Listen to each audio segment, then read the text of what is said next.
Hey guys, it's me Zain and today we're gonna talk about frost hardy succulents and how to make a container for frost hardy succulents.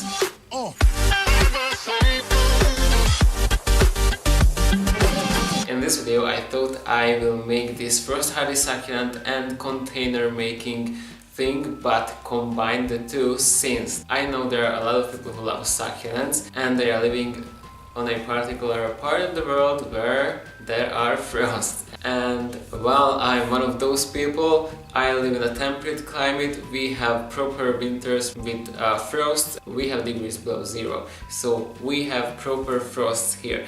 And I myself was very jealous of those people who are living on those types, in those environments, on those parts of the planet where there are like no frost, and they can actually keep their not frost hardy succulent but all of the succulents outside all year long. Well, that's fabulous. You can make those beautiful gardens with beautiful rocks and stuff, and succulent here, succulent there, big succulent, small succulent and stuff like that. That's the reason I thought I'm gonna make this video, and I will talk about a few frost hardy succulents also with the container making aspect, because you know, we all know containers and succulents go well together. I love succulents in containers, so let's combine the two. And today I'm gonna talk about this topic. Well, I think in the future I'm gonna make a frost hardy succulents video, but today I'm gonna combine these two topics since I want to talk about how to make a container, also the frost hardy succulents. So let's combine the two. Actually today I'm not gonna show you the process of making a container, since I have more videos about this and I will link you down in the description box. Also, you can check these videos out if you click on the info card. I think that's the corner, the proper corner which there are the info cards. Who doesn't know how to actually plant a container? There's a container, there are the holes on the bottom, you have to cover the holes with something, a clay piece or something, because you don't want the soil to actually fall out. You fill up the actual container with soil and just put the stuff into it, and that's the basic idea. All the other stuff, making some design stuff with it, which is the front part or is the centerpiece, and it will be seen from all around, that's a different thing. But today, if you want to know how to actually plant a container, check those videos out. But today I'm going to talk about the frost hardy succulents which are proper for a container. So let's actually talk about the succulents. Okay, so you might know that there are some really big frost hardy succulents and there are smaller frost hardy succulents.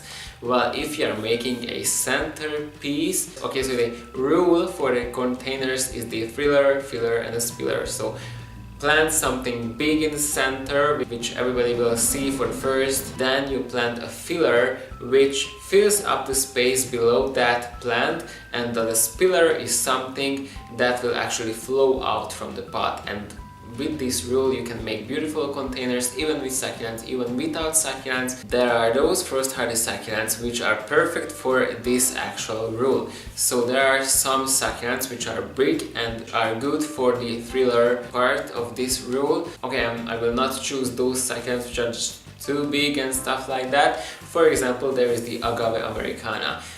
It can withstand some kind of frosts. It's not completely frost hardy, but with enough protection it can withstand a lot of stuff. With age it gets even hardier.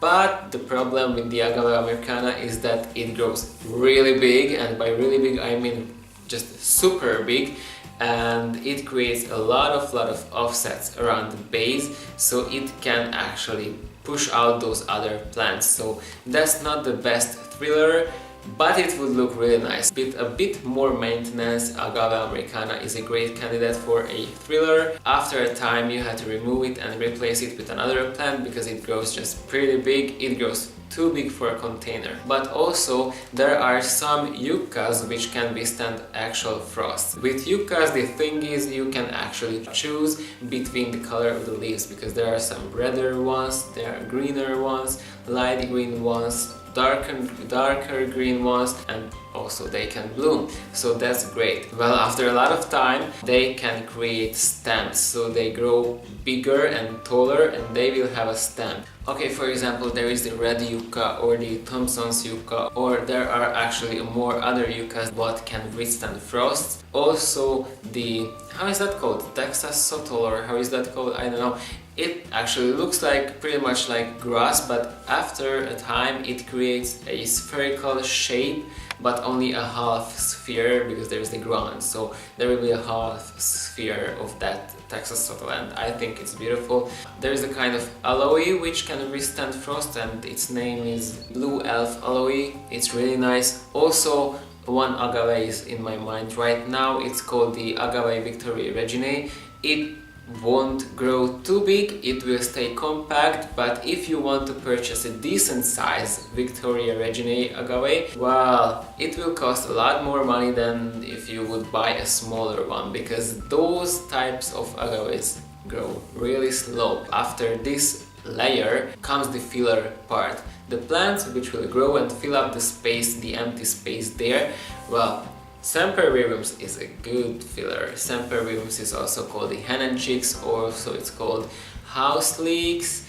They create rosettes and a lot of offsets, and I think that's one of my favorite plants in the plant kingdom. I really love them because they already look like flowers and they can create flowers, so that's double flower, this flowerception. I love it. There are millions of varieties. They are really just nearly black ones, there are nearly white ones, a lot of green ones, that they can have an edging, a margin to the leaf. Also they can have more hairier leaves, less hairier, wide leaves, thin leaves, a lot of leaves, less leaves. There is a lot of variety, but the most common varieties are green or green with blackish reddish margins, or the red varieties. Also they can have a silverish pattern to them, and when there is their season they can also bloom, and I really love those blooms. I love it so much that I have a lot of containers containing only Sempervirums. The other thing which is really just resembles the Sempervirum is called the Jovibarba, which is the Jupiter's beard plant, I think it's called like that in English. It totally looks like Sempervirums, but it's another species, and well, in growth there is a little difference, and also in flowering there is a little difference. And also the third plant which really resembles these plants is the Orostakis. Well, that is beautiful. Again, I have one species of Orostakis in my garden right now. It's not doing too much, it's growing really slow. I think it's not even growing, it's just like existing there. I never rebloomed an Orostakis in my life because, I don't know, I just did not. But they can be really beautiful too. So these three plants, the Sempervirums, the Orostakis and the Jovibarbas, or Jovibarba, I'm not sure, they are pretty similar to each other and I really love them. Also for the filler, but also the spiller, there are millions of sedums which can be frost hardy. And if you know what sedum is frost hardy, well, good for you. If you don't know, Google is your friend. There are some beautiful sedums. There are some sedums which can actually, as they grow, they will grow more and more, so they will spill, and actually they will be pendant and they will be like hanging next to the container. I think there is the Sedum acre, which is like it's good for a ground cover also, but it has the tendency to actually be pendant. It has beautifully striking yellow colored flowers, and if it blooms, it is a real big show. If it blooms, there you cannot see the green leaves, you only see the yellow flowers, and it's beautiful.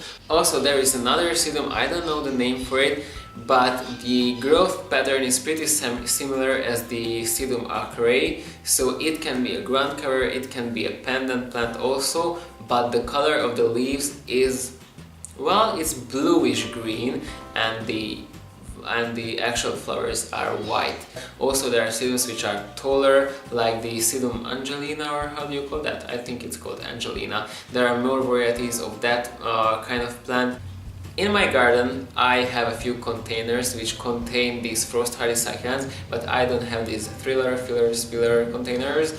I have a few containers of only Sempervirums and Jovibarbas or Jovibarbas. I love those. I love those because I have more varieties, so there are more colors and sizes. Also I have 2 more containers which there are sedums and sempervirums in those. Also there is one plant which I forgot to say, it's called the Delosperma, and well, that is a good ground cover, and also some of the Delospermas can have this pendant effect to them, and those blooms are just gorgeous. Okay, so this is my video for today, and I hope you like this idea of this video. Yeah, I just wanted to show you these succulent containers and give you an idea about how to make a container with the filler effect. If you're planting succulents, you can actually plant only one variety of plants and it looks good, like for example my sempervivum containers. I just wanted to give you this whole succulent container idea with the frost hardy aspect. So yeah, this is my video for today. Hope you liked it. If you like this video,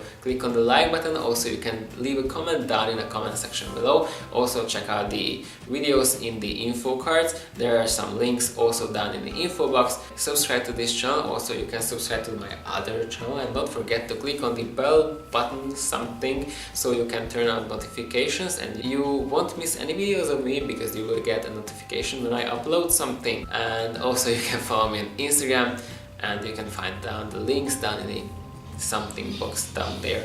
See you next time. Bye guys. Hey guys, it's me Zain, and today we're gonna talk about frost hardy succulents and how to make a container full of frost hardy